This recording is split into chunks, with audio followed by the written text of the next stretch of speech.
As a part of National Hispanic Heritage Month, we are working through the Oxford's Latin American short stories, and today we've got a good one for you. We are working on none other than Clarice Lispector's The Crime of the Mathematics Professor. Today, coming up. Welcome to the CodeX Cantina, where I am Una. And I am Crypto, the history professor. If you are new to this channel, we go heavy into detail on the books that we read. We are really going to bring out some of the hidden meanings and interpretations behind the story today. If you're down for literature discussions like that, please consider hitting the subscribe button. And as always, you start off with publication information. This story was released in the Locas de Familia in 1960, and our version was translated by William Grossman in our Oxford Latin American Short Stories book. So Clarice Lispector, a name as infamous and as well-respected today. Her popularity has exploded recently, and we're very excited to start digging into more of her work because this story is the perfect example of one of those just literary fiction works where, with how we're going to handle today's discussion, we're going to have completely different takeaways with the exact same statements, have completely opposite opinions of what they mean, but not disagree on the purpose of the story. It's the strangest thing I've ever experienced before. This story is truly unique among amazing great stories that we've covered on this channel. Because you and I read the same story, we came away both kind of scratching our heads thinking, this is what I thought, and we really don't agree on anything, which is interesting, except for that one point. All right, so for plot, the mathematics professor goes to the top of a hilltop where he can see the city and the church below. He has a bag with him and reveals that he has a dead dog that he plans to bury at the top of the hill. He recalls how he had a dog back home, and this is that dog's substitute. Since he was moving and couldn't possibly be burdened with moving and starting a job and bring his dog, he abandoned the dog. He is burying this dog almost as a self-penance for the sin of abandoning his other dog. End plot. Very simple, straightforward story. And before we get into our analysis here, we're going to kind of do something unique where we're going to present questions and ideas of certain passages of the story. And then we're going to have sort of a debate or discussion on what our interpretation, what that is. And we're taking kind of two sides of the same coin here, where one of us will think what the dog represents and the other is going to say what the man represents. Because we are complete opposites, so we realize that the pronouns might get us into trouble here, but we're going to try to be as clear as possible with this. So first of all, why the title, The Crime of the Mathematics Professor? So if you get a cat, declaw it, and it starts peeing in your house and you throw it out of the house, are you guilty of killing that cat? That's kind of the question that I feel like we get posed very loosely here, where this man is leaving the dog, and we're asking, is it really a crime? Is it a sin for him to leave that dog behind and potentially be left alone to die without his owner to take care of him? Let's get into this, right? So in her early 20s, Clarice Lispector abandoned the Judaism of her youth, in part because she felt that the religion had failed her. Despite her childhood prayers, her parents died young and without dignity, in her opinion, as her father was killed in a botched gallbladder operation. So this is the telltale sign of the author that was raised in a religious background but has become an atheist. And that author may have, we've seen questions of what does religion mean to her still. So let's start with the most important line of the story. While I made you in my image, you made me in yours. Obviously, this is a biblical reference to Genesis 1:27. So God created mankind in his own image, and in the image of God, he created them. So I feel like this one, if you think about as mankind represented by the man here, and the dog representing God here, in this case, he's saying that God created mankind in his own image. This is the dog viewing up as mankind of his expectations of what he expects from him. And I think that in reverse, there is this expectation of mankind representing what the dog should do, and it isn't necessarily fulfilling that obligation. Now, part of where my story is going to be a little bit harder to convince people is most people think of God as benevolent, all-powerful, omniscient. I'm going to say for this interpretation, I'm going to go with actually this is a flawed God. Because you have to remember that this is Clarice Lispector, who believes that God failed her in some way.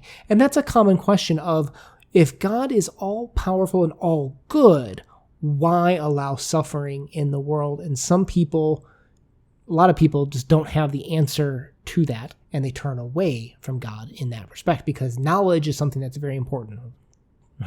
Right? Tree of knowledge, right? Let's go back to that story too, right?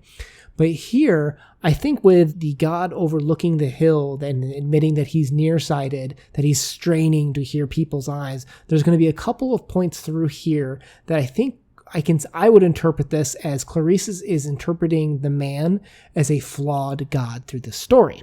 Since our narrator is God, the man is God, I'm going to say a flawed God. He's literally saying he's making the dog, his underling, in his image. He's going to mold and train and create this dog the way that he wants the dog to be created, in his image, in the way that he wants it to act. So let's look at some of the quotes in this story, right? I called you Joe in order to give you a name that might serve you as a soul at the same time. And you, how shall I ever know the name you gave me? How much more you loved me than I loved you? He reflected with curiosity. And in case there's any confusion, Joe is the dog's name. That is important to note. That is very, very important. So I think this one, a lot of times people might focus in and get hung up on the end there with the love and the love. But I think it really comes down to this quote of the soul and the name. And I think that what we're seeing here is that man knows the name of God, whatever you may say to God. So the man, represented by mankind, knows the name of God, aka the dog, but the dog doesn't necessarily know the name of what mankind's interpretation of is of it. So there is a miscommunication there, and I think that it's definitely probably a one-way street on that miscommunication. So here's what's interesting for me. He says, I called you Joe in order to give you a name that you might serve, that might serve you as a soul, right? So if in my interpretation, if the man is a flawed God, he says, I'm giving you the name Joe, right? I'm giving you Adam as your name.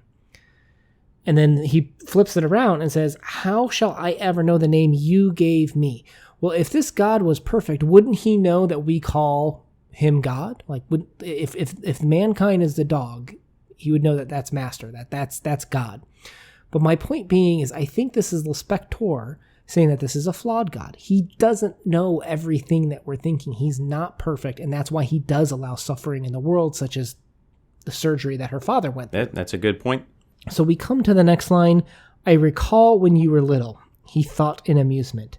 So small, cute, and frail, wagging your tail, watching me, and my discovering in you a new form of possessing my soul. But from that moment, you were already becoming each day a dog whom one could abandon. This one was a little bit difficult for me, but I think that if you look at the dog, who's representative of God here, from not just maybe a Christian perspective, but from any of the major religions, is that God can evolve and change depending on what religion you're viewing him, her, it from. If you look in scriptures for Christianity, God evolves and changes over time. If you look at the Quran, he changes. If you look at Hinduism, many different gods evolving in different things, and this fluidity of it, of being a wrathful God, a loving God, or an abandoning God, I think is kind of what is saying this change that's taking place here in the dog, which is representing God. So here we have, I recall when you were little. So I have to view this as the God that's creating man, right? Because since God is able to see all the way your entire life from when you're born to when you die, this man sees the dog's birth all the way to death. Right, up to abandonment is the representation of death in this story. And I think what you see is God is actually abandoning mankind in Clarice Lispector's view, where this God is flawed. He's not perfect. He can't stop all suffering. And he's allowing and abandoning his creation because he's not all perfect and always there to love in the way that we saw maybe some wrathful versions of God, depending on which religion we're talking about to Crypto's point of view. And I think also you can make the argument here that the puppy, when it's first born, there's comparisons to it being innocent. That is much like when God created Adam and Eve being innocent. They fell from grace because of something that they did as they broke their innocence. And I think you can kind of see that with the story from a creationist perspective of how you interpret it from a flawed God's perspective. Which brings us to our next point. There's this scene where the dog jumps up on the table to grab meat that he was forbidden from eating. You finished up biting me and snarling. I ended up throwing a book at you and laughing. I think here my argument is that God, the dog, is taking something away from mankind.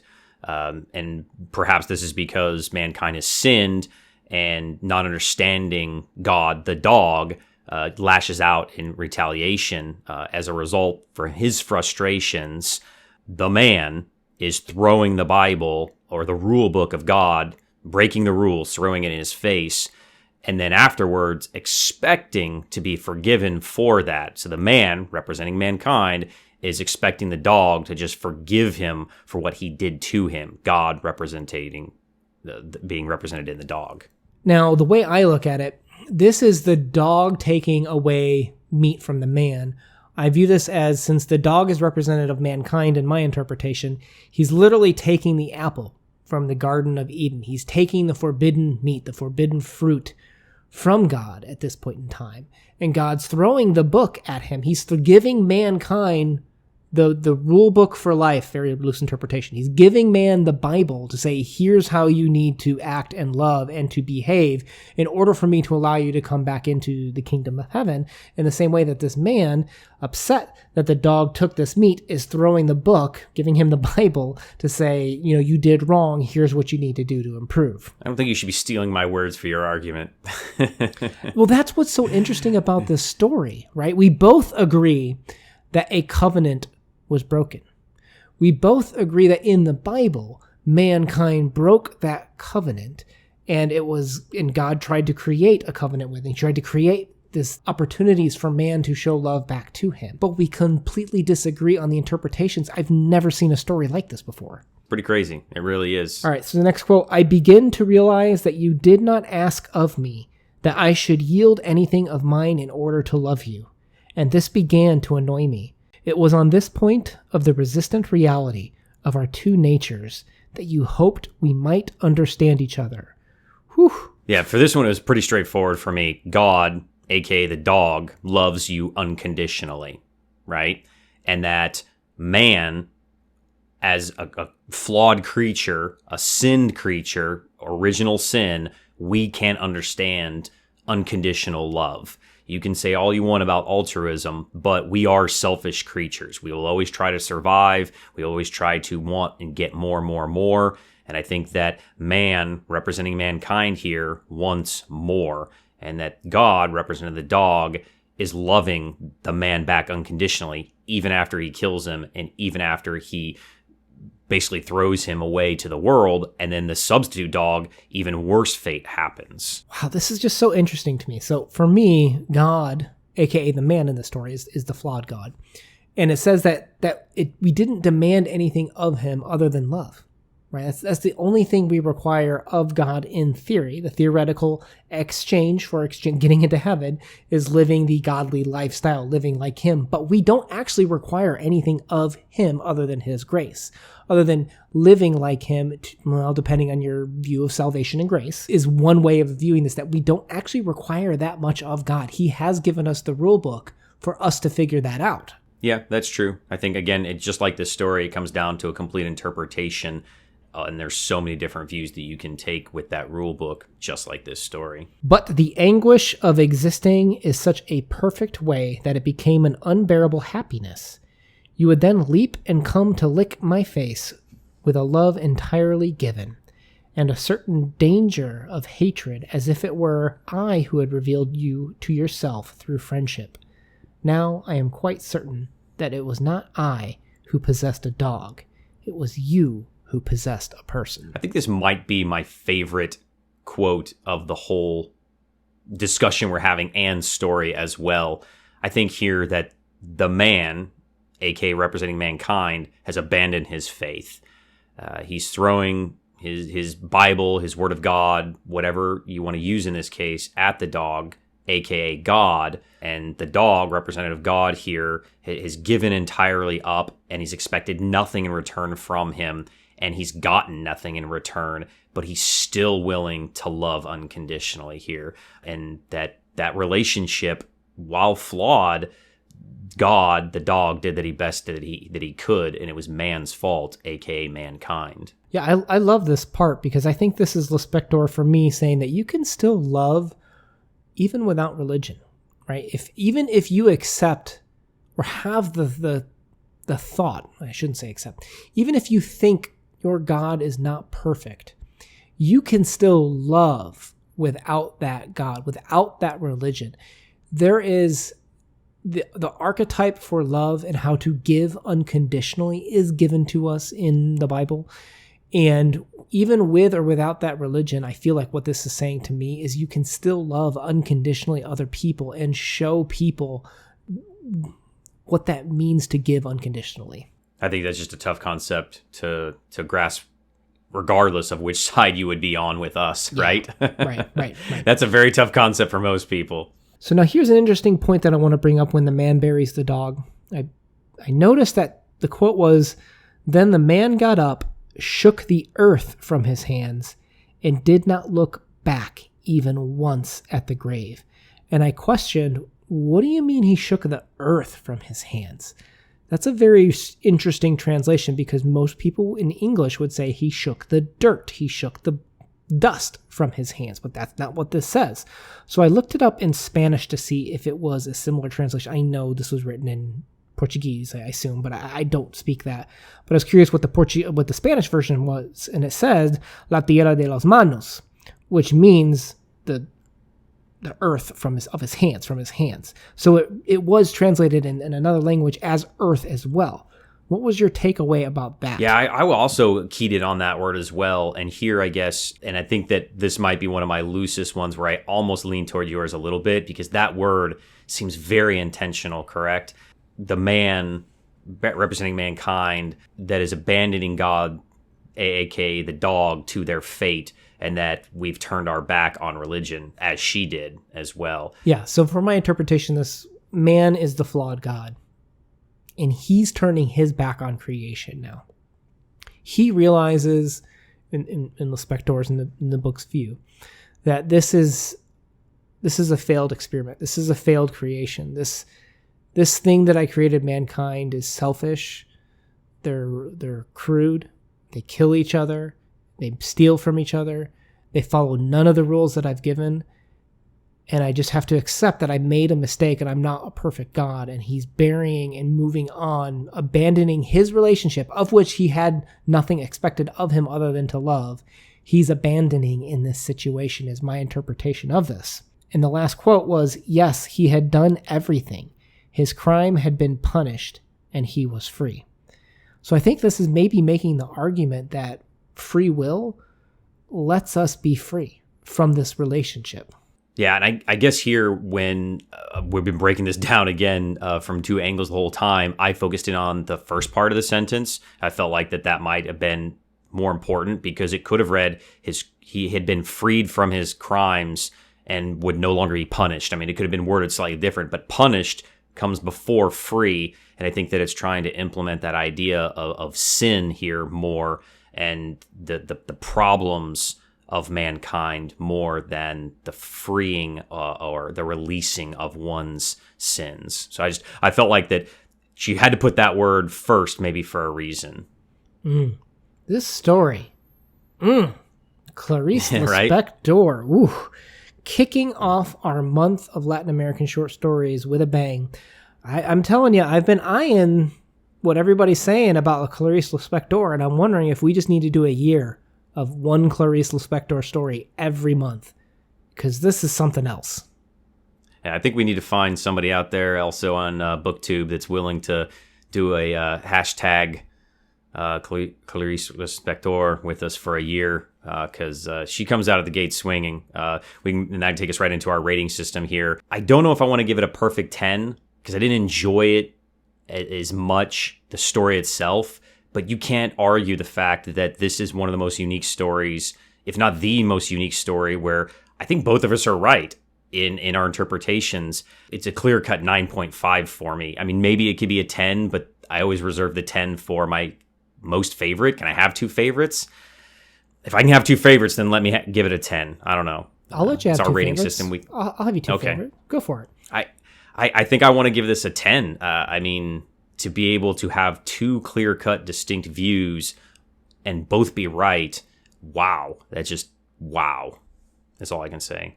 It's the strangest feeling that I disagree with your interpretation of it, but I dare not say that you were wrong. I completely agree that we can both be right on this. And can I say that there's a certain amount of anxiety I felt when reading this? I don't know how you felt, but there was just this engine, this hydraulic pump building up inside of me as I was reading this, of just dread of where are we going with this. And when we found out that there's a dead dog in the sack, it was just like this hook that just nails you right in the face. Like this is literature with a capital L. Like this is something that more people need to be talking and reading about. So I'm up there I'm a 9.5. This is clearly one of the most amazing stories. I've never seen a short story like this where we've had these different interpretations. And I think some people can read this and never even think about this from the biblical standpoint. It's crazy, this story. It's so complex and layered. Clarice, you're amazing. Yeah, hats off to you. Hats off to you. I feel your anxiety, but I also felt like frustration as well. Even making the video, sometimes I felt like it was hard to articulate my side because you were so convincing. I was like, well, maybe that is it. Am I wrong? But then I'm like, no, because I really do think this other way, and I think there is some validity to it as well. And it feels like it could weave. It's like a snake, no pun intended there, back and forth in between the two. Like it could be this one, it could be this one. Which one do you want to go with now? Because you got to pick. One might be right. Oh, is that one right? Is that one wrong? It's incredible how simple this story is, but one of the most complex stories we've ever read. I can't give enough praise to this story. I'll tell you, it's probably gonna be my pick of the month already. Yeah, this is. I'm speechless. That's all I'm going to say. We're going to close it out with that. So thank you for joining us on what we attempted to do with a breakdown here. There's still so much more to talk about with this piece. It's really incredible.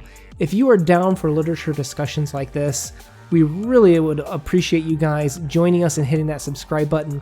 If you're down for a year of Clarice Lispector, hit me up in the comments. Let me know if that's something we need to be doing. Peace. Una out.